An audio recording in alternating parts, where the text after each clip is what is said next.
Donc, on en était au successeur du ministère. Donc, des bons collaborateurs succéderont aux leaders, c'est la volonté de Dieu, etc. On a vu que Josué a succédé à Moïse, qu'Élisée a succédé à Élie, Timothée, Tite, tout ça on a vu. Bien. Le disciple accompli devient donc comme son maître et peut le remplacer pour devenir maître à son tour. Mais il doit faire très attention parce que les yeux de tous seront fixés sur lui pour voir s'il marche dans les vraies traces, dans les mêmes traces que son maître. On a eu le cas donc d'Élisée, disciple d'Élie, et on va lire à cet effet 2 Rois, chapitre 2, 2 Rois 2, à partir du verset 11. 2 Rois 2, verset 11.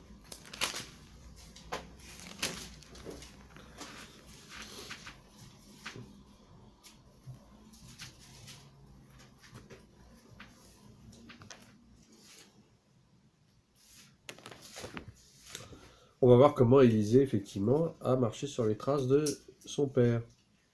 Alors, vas-y, lis. Je lis la parole de Dieu dans 2 Rois 2 à partir du verset 11. Comme il continuait à marcher en parlant, voici un char de feu et des chevaux de feu les séparèrent l'un de l'autre. Et Élie monta au ciel dans un tourbillon. Élisée regardait et criait, mon père, char d'Israël et sa cavalerie. Et il ne le vit plus. Saisissant alors ses vêtements, il les déchira en 2 morceaux. Et il releva le manteau qu'Élie avait laissé tomber. Puis il retourna et s'arrêta au bord du Jourdain. Il prit le manteau qu'Élie avait laissé tomber, et il en frappa les eaux et dit, où est l'Éternel, le Dieu d'Élie? Lui aussi il frappa les eaux, qui se partagèrent çà et là, et Élisée passa. Les fils des prophètes qui étaient à Jéricho vis-à-vis l'ayant vu, dirent, l'esprit d'Élie repose sur Élisée. Et ils allèrent à sa rencontre, et se prosternèrent contre terre devant lui. Voilà. Les fils des prophètes qui étaient à Jéricho vis-à-vis, l'ayant vu, dire l'esprit d'Élie repose sur Élisée. Il y a eu une confirmation de la part des gens extérieurs, des prophètes en l'occurrence, qui ont vu qu'effectivement Élisée était bien le fils d'Élie, fils spirituel d'Élie. Hein, il y a eu témoignage direct. Parce qu'ils ont vu le miracle que Élisée avait accompli par Dieu en ouvrant les eaux du Jourdain.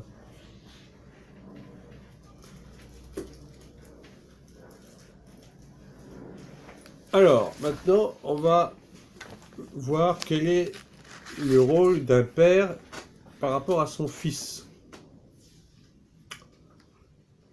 On parle de point de vue spirituel, bien entendu. Bonjour. Bonjour.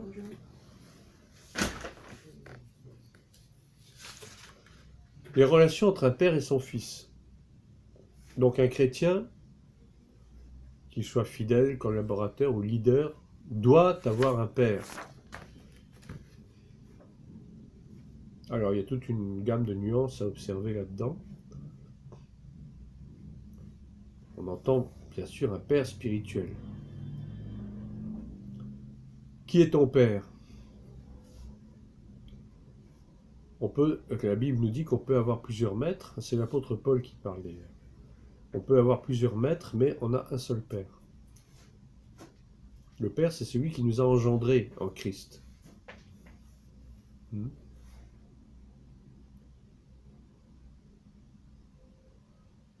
Engendré en Christ, c'est-à-dire celui qui nous a fait découvrir qui est Christ. Si je vous pose la question, qui est votre père? Vous savez, normalement. Quel est celui par lequel vous êtes venu à Christ, autrement dit? Vous n'êtes pas venu à Christ comme ça, en claquant des doigts. Vous avez été enseigné, vous avez été dirigé, vous avez été conseillé par quelqu'un. D'accord? C'est cette personne-là qui est votre père, en fait. Je parle chinois? Non. Un jour, vous avez donné votre vie au Seigneur. Oui. Bon. Non, mais en fait, je comprends, mais j'arrive pas à concevoir. Oui. Le pasteur Ikokora. Par exemple, pour ceux qui ont donné leur vie au Seigneur dans cette église, votre père spirituel, c'est le pasteur Kokora.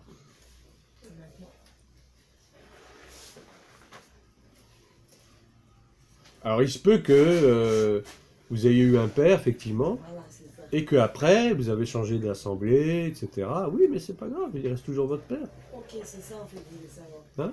Donc ça reste le premier père. Le premier père, c'est toujours le même. Mais par contre, après, vous aurez des maîtres. Ok. Vous voyez, le père, c'est celui qui est au commencement. Hein? Pour qu'un enfant naisse, il faut d'abord qu'il y ait eu un père et une mère. D'accord?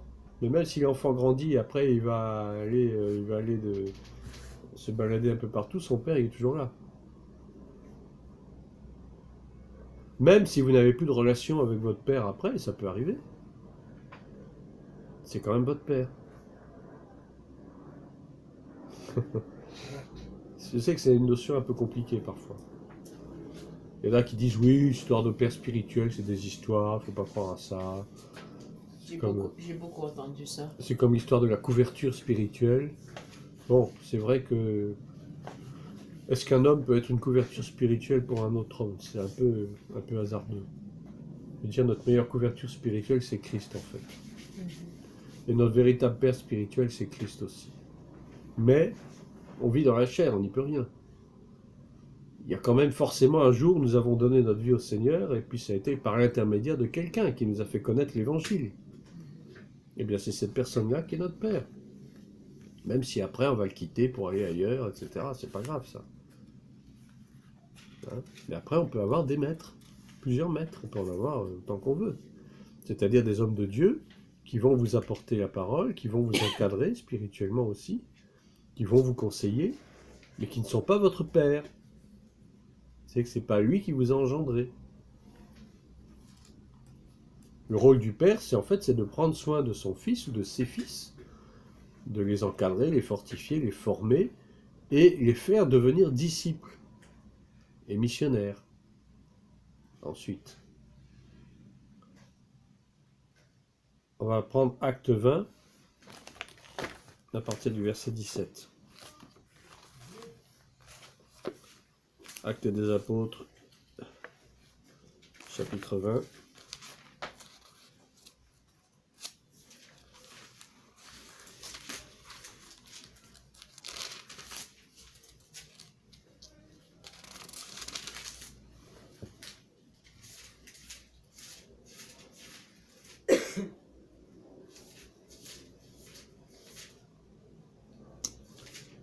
« 17 à 36. C'est un peu long, hein, enfin bon. Dans la parole de Dieu, en acte 20, au verset 17, il est écrit « Cependant, de Milet, Paul envoya chercher à Éphèse les anciens de l'Église. Lorsqu'ils furent arrivés vers lui, il leur dit « Vous savez de quelle manière, depuis le premier jour où je suis entré en Asie, je me suis sans cesse conduit avec vous, servant le Seigneur en toute humilité, avec larmes et au milieu des épreuves que me suscitaient les embûches des Juifs. Vous savez que je n'ai rien caché de ce qui était utile et que je n'ai pas craint de vous prêcher et de vous enseigner publiquement et dans les maisons, annonçant aux Juifs et aux Grecs la repentance envers Dieu et la foi en notre Seigneur Jésus-Christ. Et maintenant, voici lié par l'Esprit, je vais à Jérusalem, ne sachant pas ce qui m'y arrivera. Seulement de ville en ville, l'Esprit Saint, seulement de ville en ville. L'Esprit Saint m'avertit que des liens et des tribulations m'attendent, mais je ne fais pour moi-même aucun cas de ma vie, comme si elle m'était précieuse, pourvu que j'accomplisse ma course avec joie et le mystère que j'ai reçu du Seigneur Jésus, d'annoncer la bonne nouvelle de la grâce de Dieu. Et maintenant, voici, je sais que vous ne verrez plus mon visage, vous tous au milieu desquels j'ai passé en prêchant le royaume de Dieu. C'est pourquoi je vous déclare aujourd'hui que je suis pur du sang de... Non. Si, c'est ça. Ah si, c'est ça. Que je suis pur du sang de vous tous, car je vous ai annoncé tout le conseil de Dieu, sans en rien cacher. Prenez donc garde à vous-même et à tout le troupeau sur lequel le Saint-Esprit vous a établi, évêque, pour paître l'Église du Seigneur qu'il s'est acquise, par son propre sang. Je sais qu'il s'introduira parmi vous, après mon départ, des loups cruels qui n'épargneront pas le troupeau, et qu'il s'élèvera du milieu de vous des hommes qui enseigneront des choses pernicieuses pour entraîner les disciples après eux. Veillez donc, vous souvenant que durant 3 années, je n'ai cessé nuit et jour d'exhorter avec larmes chacun de vous. Et maintenant, frères, je vous recommande à Dieu et à la parole de sa grâce, à celui qui peut édifier et donner l'héritage avec tous les sanctifiés. Je n'ai désiré ni l'argent, ni l'or, ni les vêtements de personne. Vous savez vous-même que ces mains ont pourvu à mes besoins et à ceux des personnes qui étaient avec moi. Je vous ai montré de toute manière que c'est en travaillant ainsi qu'il faut se tenir les faibles et se rappeler les paroles du Seigneur, qui a dit lui-même, il y a plus de bonheur à donner qu'à recevoir. Après avoir ainsi parlé, il se mit à genoux et il pria avec eux tous, et tous fondirent en larmes et se mettant au cou de Paul, et il l'embrassait affligé sur tout, etc. Oui, c'est un peu son testament en fait qu'il fait là. Hein? J'ai envie de pleurer. C'est vrai. En fait, c'est ça. C'était son testament. C'était un homme qui avait servi fidèlement Dieu et puis qui avait fait des enfants. Il avait fait des enfants spirituels. Et donc, il leur livre tout son testament parce que c'est vrai qu'il allait peu de temps après, il allait mourir. Et donc, il leur a dit, voilà, je vous ai laissé un exemple. Faites tout pour le suivre. C'était pas de l'orgueil de sa part. Parce que lui-même, il avait été fidèle à Dieu. Et on sait combien Paul a souffert pendant son ministère. Il a été plus persécuté que tous les autres apôtres. C'est pour ça qu'on dit, et on a raison de dire que c'est probablement le plus grand des apôtres, c'est Paul. Parce qu'il a souffert, j'allais dire, presque comme Christ, entre guillemets. Sauf qu'il n'a pas été crucifié.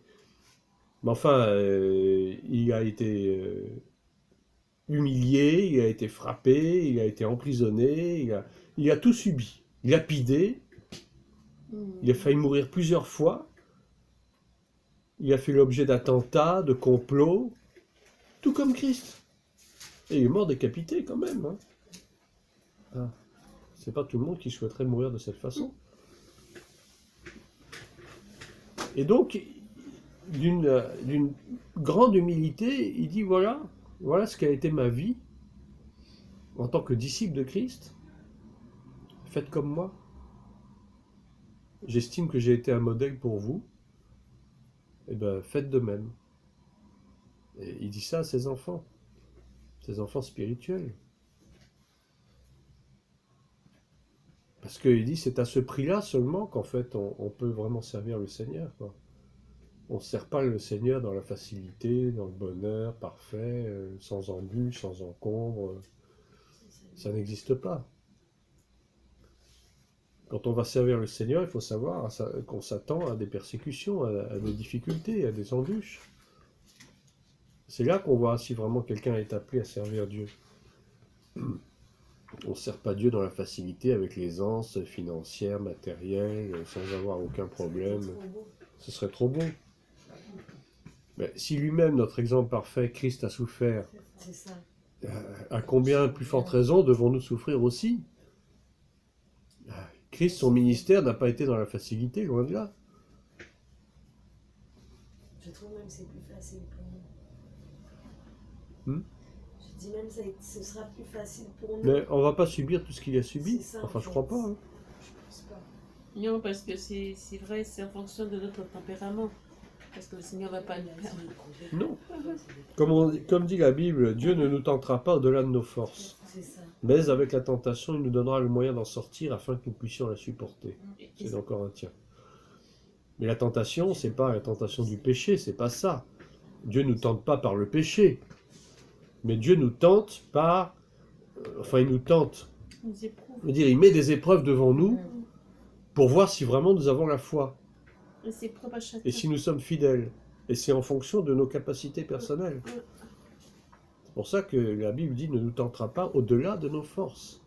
Parce qu'il sait de quoi nous sommes formés, il sait que nous sommes poussière, il sait que nous avons des difficultés, il sait que nous avons des faiblesses, des défauts, des vices cachés. Mais il faut quand même qu'il nous éprouve pour voir si vraiment on est digne d'être ses disciples.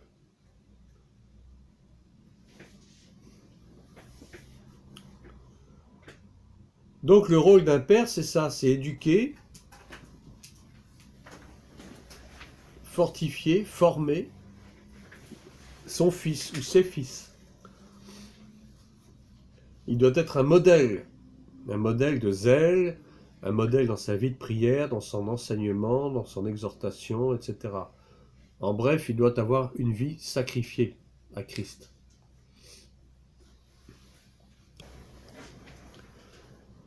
Une vie sacrifiée. Et le rôle du fils maintenant, quel est-il? Eh bien, tout simplement, servir son père, le suivre, l'imiter, l'aimer, bien sûr, lui obéir, et savoir transmettre aux autres ce qu'il a appris de son père. Il ne garde pas ça pour lui. On a Colossiens 3, versets 22 à 25. Colossiens chapitre 3, à partir du verset 22.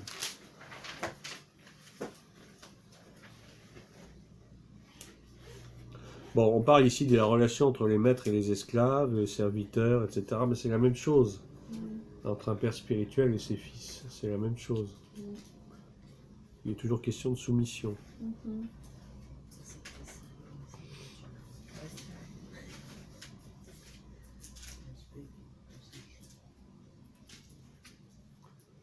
Colossiens 3, 22 à 25. La Bible dit dans Colossiens 3, versets 22 à 25, Serviteurs, obéissez en toutes choses à vos maîtres selon la chair, non pas seulement sous leurs yeux, comme pour plaire aux hommes, mais avec simplicité de cœur dans la crainte du Seigneur. Tout ce que vous faites, faites-le de bon cœur, comme pour le Seigneur, et non pour les hommes, sachant que vous recevrez du Seigneur l'héritage pour récompense. Servez Christ le Seigneur, car celui qui agit injustement recevra selon son injustice. Et il n'y a point de favoritisme. Amen. Amen. Vous voyez, serviteurs, obéissez à vos maîtres. Fils, obéissez à vos pères. C'est la même chose. Pourquoi? Eh bien parce que on recevra un héritage comme récompense. Le serviteur obéissant, forcément, son maître, un jour ou l'autre, va faire ses éloges, va l'élever peut-être à une autre position. On a tout intérêt à agir comme ça. Un collaborateur peut devenir un ministre de Dieu, mais à condition d'avoir été formé déjà au pied de son maître, au pied de son leader.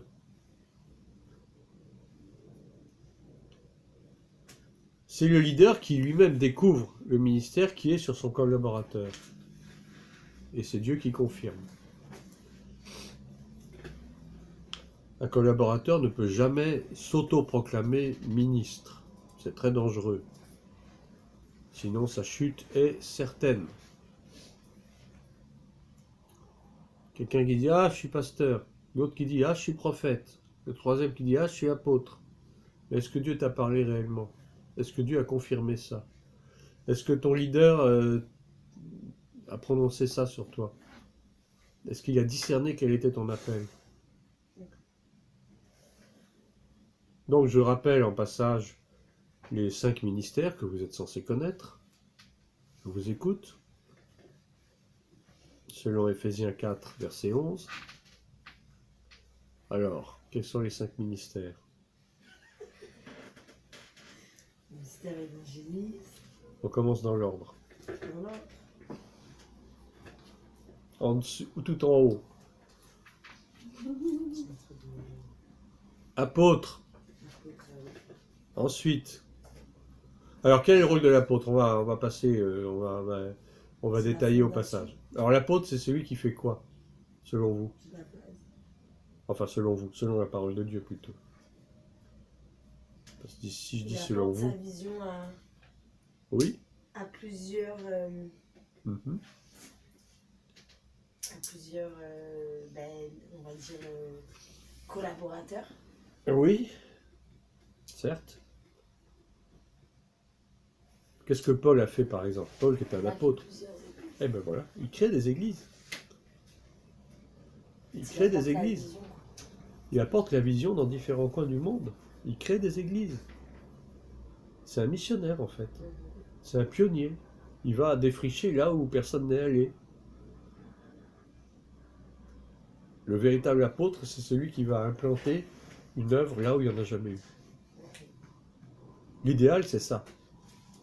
Mais tu vas aller créer des églises là où il y en a déjà 50. Je vois pas l'intérêt. Un pionnier, c'est celui qui commence quelque chose qui n'a jamais existé. On est d'accord? Quand on dit un tel, il est pionnier dans je ne sais pas quoi, en recherche médicale par exemple, ça veut dire qu'il est le premier à avoir trouvé quelque chose qui peut apporter à la médecine ou à la science, que personne d'autre n'a découvert avant lui. Ben c'est pareil pour l'évangile. L'apôtre, c'est un pionnier. Il doit aller là où personne n'est allé avant. C'est un peu facile d'aller implanter des églises là où il y en a déjà 50 000. Bon, c'est pas que c'est mal, hein. Mais de préférence, il faut aller... Paul, il est allé implanter des églises, il n'y en avait jamais eu avant. En Macédoine, en Grèce. Hein, il est allé implanter des œuvres un peu partout dans le bassin méditerranéen, il n'y en avait jamais eu avant. Et l'apôtre, c'est celui qui consacre aussi les futurs appelés. Ok. C'est-à-dire tous les autres ministères, c'est-à-dire... Ensuite, qu'est-ce qu'on a comme ministère après celui d'apôtre? Évangéliste, D'abord, prophète. prophète. Le prophète, c'est celui qui est la bouche de Dieu, qui parle pour Dieu, qui parle à la place de Dieu. Le prophète, c'est celui qui révèle les pensées et les mystères cachés de Dieu. Mais dans quel but le fait-il? Eh bien, afin d'éclairer l'Église sur son passé, son présent et son futur. Bien sûr qu'il peut s'adresser aussi individuellement à des personnes. Et son message est un message qui doit consoler, édifier, exhorter, mais non pas détruire. Si vous entendez un jour une prophétie sur votre vie qui vous détruit, c'est que ce n'est pas de Dieu. Et il faut refuser ça. Non, mais il faut quand même... comment le savoir si on n'est pas dedans, dans cette forme de destruction? C'est-à-dire, Bon, donne-moi un exemple. On te dit par exemple, c'est relatif. un prophète va te dire, ah, tu vas mourir dans 3 jours. Ah non, pas ça. Il va Ah bah pas oui, dire mais ça. je suis Il désolé, va dire mais... autre chose. Non, Ah oui, ça c'est... oui, probablement il peut avoir cette pensée-là. Ou bien il va te dire, oui, tu n'es pas un bon serviteur de Dieu. Des choses Je comme préfère, ça. Je préfère. Ben ça détruit, je suis désolé. Non, ça, le deuxième point, c'est justement pour s'édifier, pour se redresser. Alors, s'il le dit pour t'aider à redresser la barre, oui, d'accord. Mais c'est pas une prophétie dans ce Mais cas. c'est pas une prophétie. Oui. Tu comprends? Même ça se dit pas. Non. Oh, tu vas divorcer dans 3 mois, ou enfin, des choses comme ça, c'est pas des prophéties, ça. Et jamais ça arrive, surtout. D'abord, Dieu n'accepte pas le divorce. Alors déjà, un prophète ne peut pas parler de divorce, Amen. pour commencer. C'est pas de Dieu, déjà. Où il dit, par exemple, il va te dire, oui, abandonne ta famille. Bon, c'est pas de Dieu, ça non plus. Parce que la Bible dit que si quelqu'un n'a pas soin des siens, et particulièrement de ceux de sa famille, il a renié la foi, il est pire qu'un infidèle. Donc abandonne ta famille, c'est pas de Dieu. Oui, mais Jésus a dit, oui, il faut abandonner son père, sa mère, etc. C'est pour un temps. C'est pas pour toujours, d'abord. Et ça ne veut pas dire abandonner, ne plus s'en occuper. Ne plus avoir d'égard pour. Parce que la Bible dit aussi que celui qui n'honore pas son père et sa mère est sous la malédiction. Ah, il faudrait savoir. Et pour ça, c'est très dangereux d'accepter certaines prophéties.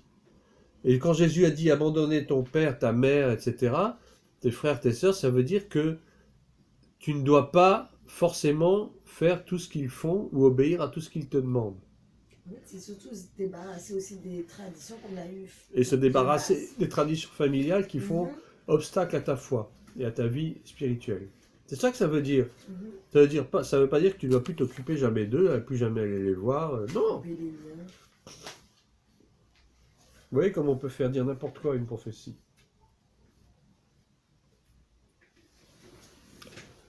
L'évangéliste ensuite, troisième ministère. Alors quel est son rôle d'après vous? Porter la bonne nouvelle. Oui. Et qu'est-ce qui lui est particulier? Qu'est-ce qui lui est attaché à son ministère? Délivrance. Les dons spirituels de puissance. De puissance. Alors rappelez-vous, on a fait le cours sur les dons spirituels. Don du miracle. Dons des miracles.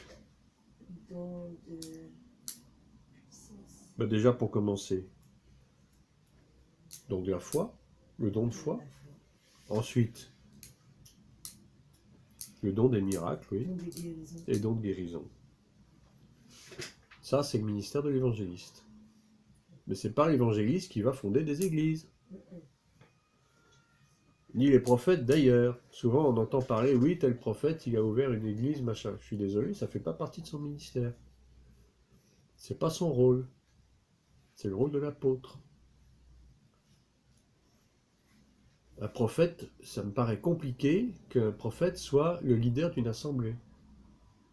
Ça me paraît pas logique. Il doit être à côté. Vous voyez ce que je veux dire? Le prophète. Oui, mais c'est pas son rôle de diriger une assemblée. C'est ça, en fait. Celui qui dirige l'assemblée, c'est un ancien, c'est un évêque, c'est un apôtre. Oui, un apôtre, il dirige une assemblée parce que c'est lui qui fonde les églises. En fait, l'apôtre, c'est celui qui est le plus élevé dans les ministères. C'est lui qui dirige le reste, d'ailleurs. C'est de lui que découle le reste, pratiquement. Mais un prophète ne peut pas diriger une assemblée, ça n'a pas de sens. Un évangéliste non plus, c'est pas son rôle. Il faut replacer les choses dans leur contexte.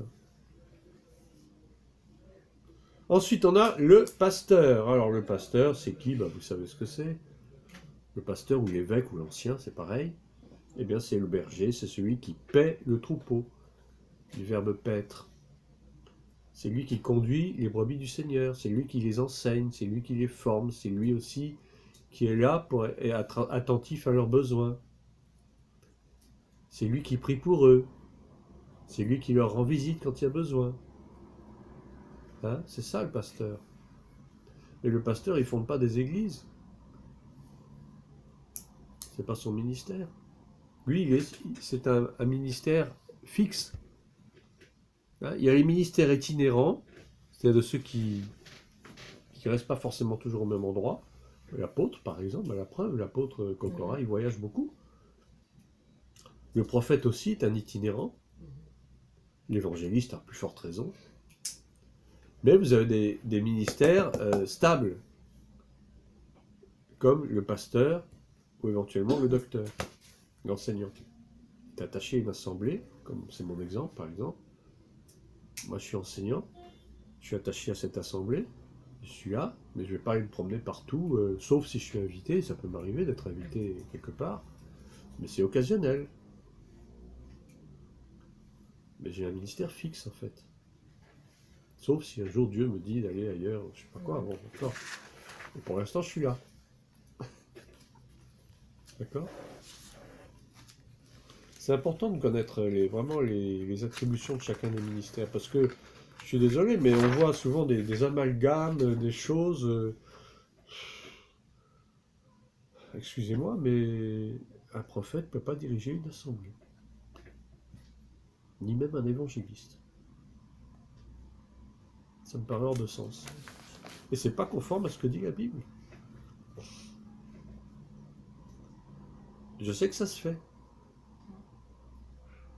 Je sais que ça se fait. Surtout de nos temps, il y en a beaucoup. Mais c'est pas parce que ça se fait qu'on peut être d'accord avec ça. C'est pas parce que 80% de la population est d'accord pour l'avortement que l'avortement est une bonne chose. On est bien d'accord. C'est la même chose. Non, pardon, pasteur, c'est parce que je dois y aller en fait. Eh bien oui, tu m'avais averti, donc je t'en prie, Oui, je vas-y. suis désolée. C'est pas Bon, grave. Bonne fin de cours. Et puis on se dit à demain. Oui. Ce que je voulais juste dire, c'est est-ce qu'il beaucoup entre la même église. Ok, normalement, suit le système ecclésiastique. Dès qu'il devient prophète, il devait laisser un pasteur enseigne. Il commence à faire maintenant, oh, il est prophète ou évangéliste, tu vois. Il fait autre domaine. ce n'est pas d'ajouter maintenant. C'est les touches à tout, ça. Voilà, il est pasteur, il enseigne, mais il est prophète, il est évangéliste, il fait tout le même temps. Ok, dans tous les terrains. Il Alors, est dans tous il les est là. terrains. Pour C'est couper là où il court. passe au stade de Bishop.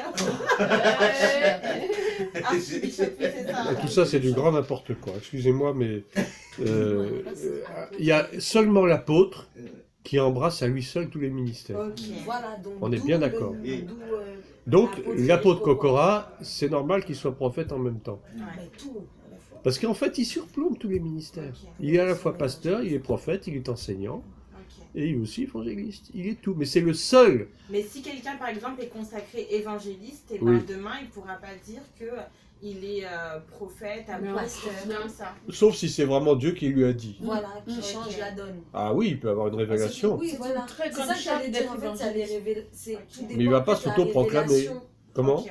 C'est ce que j'allais dire par rapport à ce qu'il disait tout à l'heure, Mhm. le frère Maurice. J'allais dire, en fait, les gens ne peuvent pas s'auto-proclamer s'il n'y a pas eu de révélation. jamais de la vie. derrière. Sinon, ils vont tomber dans les fausses doctrines. Et Ça. puis, Je comprends, c'est intéressant, il faut que je parte. ben, Vas-y. vas-y. Passez une bonne fin de journée. À À- demain, à c'est demain. demain. Vous comprenez, hein, c'est très dangereux, les gens qui, un jour, ils sont prophètes, le lendemain, ils sont évangélistes. Ça veut rien dire. C'est très important de bien savoir Même moi, c'est Bah, vrai. c'est ça. Parce que même moi qui est dans la communication, dans le Mhm. département de la communication, là, je me rends compte que on ne doit même pas faire l'erreur, nous, en présentant le pasteur, en disant le pasteur Eric Kokora ou le prophète, on doit vraiment dire apôtre. Il est apôtre. Son Il est titre apôtre. officiel, c'est apôtre. Donc voilà, donc même nous, dans notre communication, même dans les publications qu'on mettra à son égard, il faut qu'on... Précise. C'est apôtre, c'est pas prophète, ni... Parce que des fois, c'est... Par exemple, c'est un truc tout bête, le mardi et jeudi, peut-être Maman Léone, elle reçoit, ou peut-être le diacre aussi, on reçoit des messages. Il y a écrit le révérend ou le prophète Eric Kokora. Normalement, non, ça devrait être écrit l'apôtre Eric Kokora. Il est apôtre avec... Il a Oui, effectivement, voilà. il a À aussi la le base, ministère il est de apôtre. prophète. Parce Mais qu'il son- gère l'église. Souvent, c'est marqué révérend. Mhm. On finit. Donc, voilà les 5 ministères. Et celui qui surpasse tous, c'est l'apôtre qui a toutes les autres branches en même temps. Il y a le dernier, hein, on appelle l'évangéliste. Rappelez-moi, le docteur, son rôle, c'était quoi? Eh ben, le docteur, c'est celui qui enseigne Qui enseigne la bonne doctrine, la saine doctrine, comme on dit.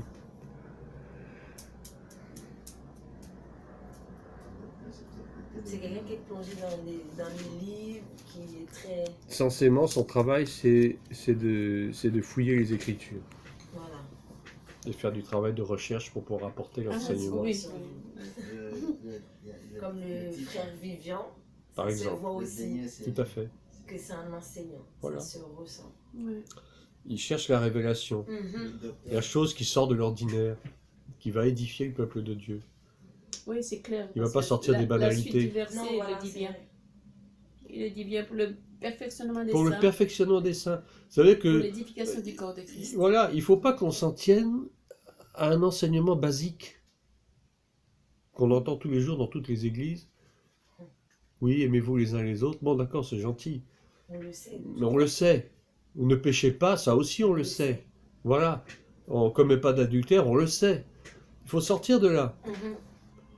Et ça, c'est l'enseignant, c'est le docteur qui peut apporter du plus. Il va chercher une révélation, il va vous sortir un texte, par exemple, et puis il va vous sortir quelque chose qui va apporter un éclairage nouveau à votre vie spirituelle, qui peut même apporter la guérison. Et c'était très important. Je me rappelle une année, j'avais fait un message sur les noces de Cana, qui est un message qui est prêché peut-être des milliers de fois. Mais le Saint-Esprit m'avait inspiré quelque chose par rapport au vase de granit, au vase de pierre. Et j'avais sorti que l'eau était transformée en vin parce qu'elle était passée par le rocher qui est Christ. Ben, ça a beaucoup... les gens ont été... ils se sont dit, ah bah tiens, on n'avait pas pensé à ça. Non, mais c'est vrai que même quand vous enseignez, par exemple, le dimanche, c'est pas la même chose que même un invité ou même le pasteur, c'est pas la même chose. Dans Ben- vos recherches, ça se voit, c'est un enseignant même qui enseigne. C'est différent. C'est différent en fait. La recherche, je trouve, elle est beaucoup plus poussée. Oui. C'est pas pour le plaisir de faire de l'extraordinaire, Voilà, c'est non, pas c'est ça, en c'est pas profondeur, pour en fait. paraître, mais c'est pour apporter une autre révélation, un autre éclairage de la parole de Dieu. Ah, c'est la profondeur de la C'est connaissance. aller en C'est profondeur. ça. C'est ça, aller en profondeur. Mais- Là où nous, parce que la Bible, on peut la lire et. Mais des milliers de fois, Des et milliers puis de on va fois. en rester toujours au même stade, on est d'accord. basique. Si on va Vous pas- savez qu'une simple virgule peut changer le sens d'un Oui. texte. Mhm. Même il n'y a pas longtemps, j'avais commencé à écrire un enseignement sur, même je l'avais fait les délices du samedi, là, je sais plus quand, Matinale. à partir d'une phrase simplement. Ôtez cela d'ici. Je sais pas si vous l'avez écouté. Oui. Une phrase. Ben, c'est ça. Tu peux sortir des révélations incroyables sur une seule phrase. Mhm. Et ça, c'est le rôle du docteur. Le docteur, comme son nom l'indique, il sert à guérir, à soigner. Et on soigne par la parole, mais en apportant un éclairage nouveau. Voilà. Qui apporte la guérison. C'est un remède, quoi, si vous voulez, qui est inédit. Amen. Alors, on va terminer avec quelques principes de bonne collaboration. Quelques principes de la bonne collaboration.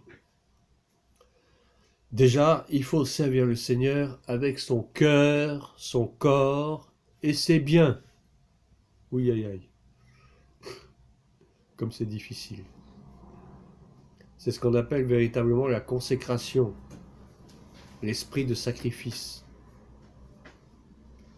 On trouve ça dans 2 Corinthiens 8, versets 1 à 6, Matthieu 22, versets 35 à 40, Jean 12, verset 26 et Romains 12, versets 1 à 2.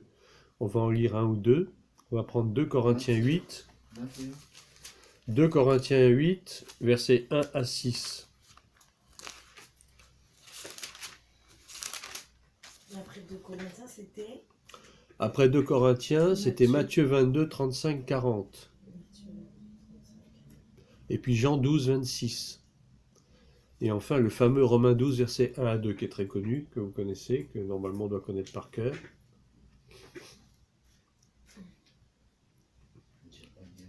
Matthieu 22, 32, 40. Jean. Non, 35, 35, 40. Jean 12, 26. Jean 12, 26 et Romains 12, 1 à 2.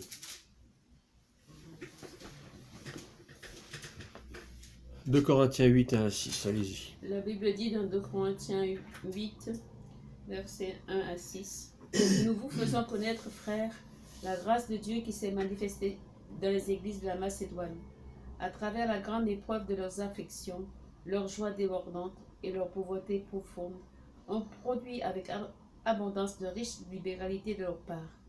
Ils ont, je l'atteste, donné volontairement selon leurs moyens, et même au-delà de leurs moyens, nous demandons avec de grandes instances la grâce de prendre part à l'assistance destinée aux saints. Et non seulement ils ont contribué comme nous l'expérions, mais ils se sont d'abord donnés eux-mêmes au Seigneur, puis à nous par la volonté de Dieu. Nous avons donc engagé Tite à achever chez vous cette œuvre de bienfaisance comme il l'avait commencé. Amen. Amen. Ensuite, on va lire, on va pas tous les lire, Romains 12, versets 1 à 2, qui est connu. Donc c'est bien de le relire aussi. Romains 12, versets 1 à 2. Romains 12, Alors c'est versets vraiment ça l'esprit de sacrifice. 1 et 2. Je vous exhorte donc, frères, par les compassions de Dieu, à offrir vos corps comme un sacrifice vivant, saint, agréable à Dieu, ce qui sera de votre part un culte raisonnable.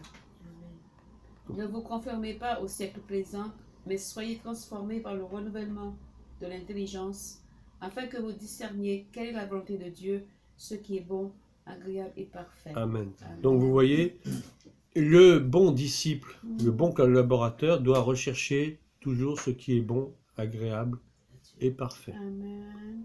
Mais pour ça, il est obligé de s'offrir lui-même comme un sacrifice vivant. En fait, il rend un culte à Dieu en se sacrifiant lui-même. C'est déjà une manière de rendre un culte à Dieu. De se sacrifier esprit, âme et corps. Et aussi nos biens. Dans la mesure de nos moyens, bien sûr.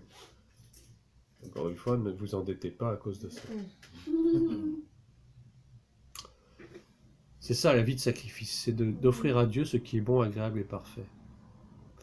Ensuite, avoir de bonnes relations, cultiver de bonnes relations entre les frères et sœurs et même envers sa famille, envers tout le monde en fait.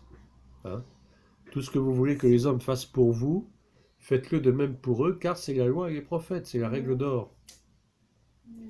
1 Corinthiens 5, 9 à 12. Et 1 Corinthiens 6, 1 à 9. Donc 1 Corinthiens 5, 9 à 12, oui. Alors, avoir de bonnes relations, ça sous-entend certaines autres choses que nous allons lire. Vas-y. Il est écrit dans la parole de Dieu en 1 Corinthiens 5 au verset 9. Je vous ai écrit dans ma lettre de ne pas avoir des relations avec des impudiques, non pas d'une manière absolue avec les impudiques de ce monde, ou avec les cupides et les ravisseurs, ou avec les idolâtres. Autrement, il vous faudrait sortir du monde. Maintenant, ce que je vous ai écrit, c'est de ne pas avoir des relations avec quelqu'un qui se nomme frère et impudique, ou cupide, ou idolâtre, ou outrageux, ou ivrogne, ou ravisseur, de ne pas même manger avec un tel homme. Qu'ai-je en effet à juger ceux du dehors? N'est-ce pas de ceux du dedans que vous avez à juger? Voilà. Donc là, vous voyez, entretenir de bonnes relations, ça veut dire fuir certaines relations. Couper court avec certaines relations. Notamment avec ceux qui se disent chrétiens, mais qui ont une vie complètement dissolue. On dit même de ne même pas manger avec de telles personnes. Il disait ça cette semaine. Le pasteur Oui. Oui. prêchait sur ce verset oui. jeudi. C'est jeudi qu'il a parlé de ça ou mardi? Mardi. Ouais. Il parle exactement On de dit ce ne même verset. pas manger. Pourquoi? Parce que quand on mange avec quelqu'un, c'est une manière de communier avec la personne. Un repas qu'on prend ensemble en convivialité, ça veut dire qu'on communie avec les gens qui sont là. Mais si vous êtes avec des impudiques, et que vous êtes chrétien, c'est-à-dire vous communiez avec des impudiques, qui pourraient avoir éventuellement une influence sur vous. Encore dans le monde, on ne fait pas. Donc c'est des choses qu'il faut absolument éviter à proscrire.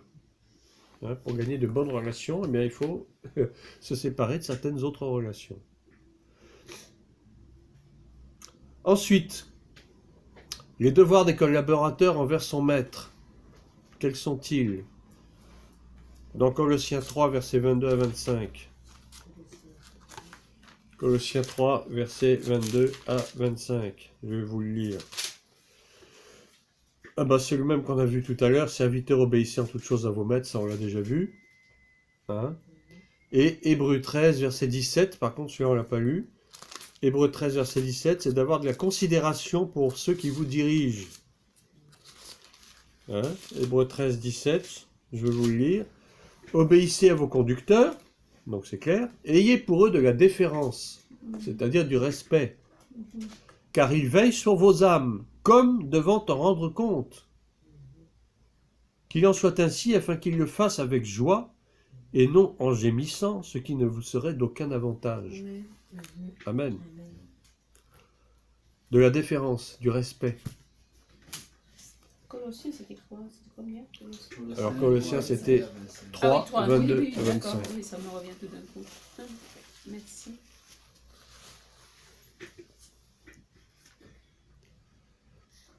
C'est très important d'avoir du respect envers les hommes de Dieu. Ce qui ne veut pas dire qu'on doit les idolâtrer, bien entendu. Ça va de soi. Ce ne sont que des hommes. Mais des hommes qui ont été choisis par Dieu. Donc il faut les respecter à ce titre. Amen. Amen. Souffrir avec Christ pour être glorifié avec lui. Ça, c'est encore donc un principe de la bonne collaboration. Donc on a vu servir le Seigneur avec son corps, son cœur et ses biens, avoir de bonnes relations, les devoirs des collaborateurs envers son maître, maintenant souffrir avec Christ afin d'être glorifié avec lui.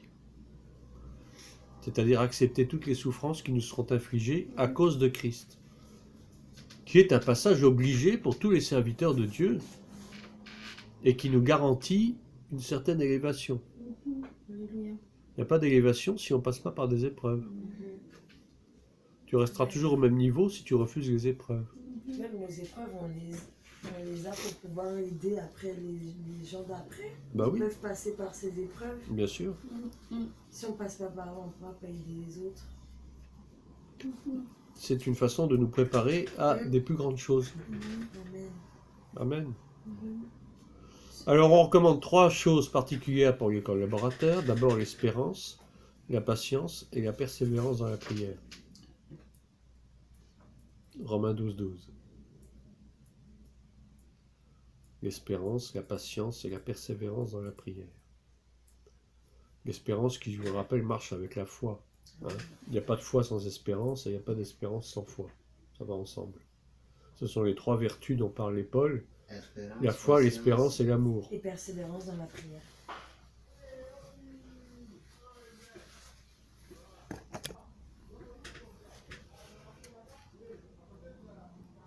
Gardez les fruits de votre travail. 2 Jean 8, 9. Se préparer en écoutant les conseils pour être meilleur dans la suite. Proverbe 19, verset 20. Soutenir le leader dans le combat. Ne pas le laisser seul se débattre avec les problèmes. Bâtir sur le bon fondement avec de bonnes matières. 1 Corinthiens 3, versets 6 à 15. On va le lire. Bâtir sur le bon fondement qui est Christ, avec de bonnes matières. 1 Corinthiens 3, à partir du verset 6. Il est écrit dans la parole de Dieu en 1 Corinthiens au chapitre 3 et verset 6. Cependant, c'est une sagesse que nous prêchons parmi les parfaits. Non, c'est pas ça. Ah, c'est pas... Ah non, j'étais à 2, pardon. C'est 1 excusez-moi. Corinthiens, oui. J'étais...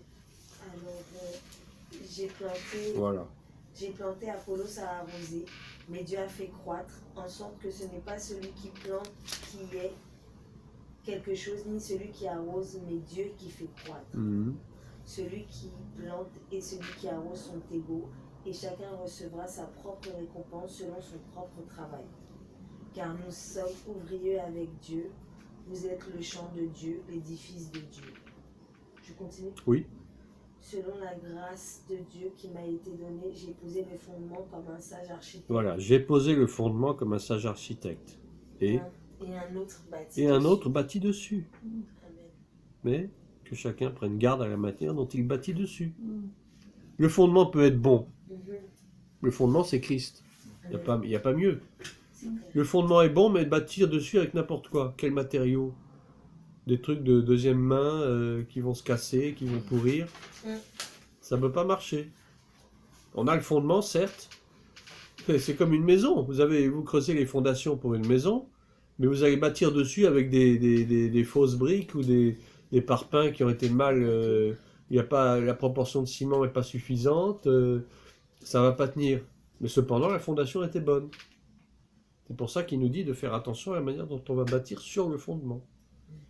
Le fondement peut être bon, mais ce qui est dessus peut être mauvais. Ensuite, avoir du courage et du zèle dans le service. Ça paraît tellement évident. Et c'est tellement difficile à faire. Surtout le zèle. Le zèle, parfois, Il n'y en a pas. pas beaucoup.